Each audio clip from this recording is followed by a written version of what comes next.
Hi guys, welcome to Total Technik. Quick video for you to show you the location of the rear parking sensor ECU. This is the Audi A6, S6 and RS6, the C5 platform. So let's take a look at where this is located in the car. So here is the location of your parking sensor ECU.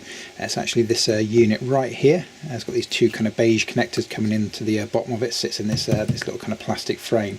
That's the ECU right there. We also produced a video on how to remove your parking sensor ECU as well. As you can see, it's tucked in behind the where the boot wall area is. So if you actually need to get this removed from your car, I've got a link for you. So just scroll down, check that link out if you actually need to get this removed. But as far as location goes, that is the location right there.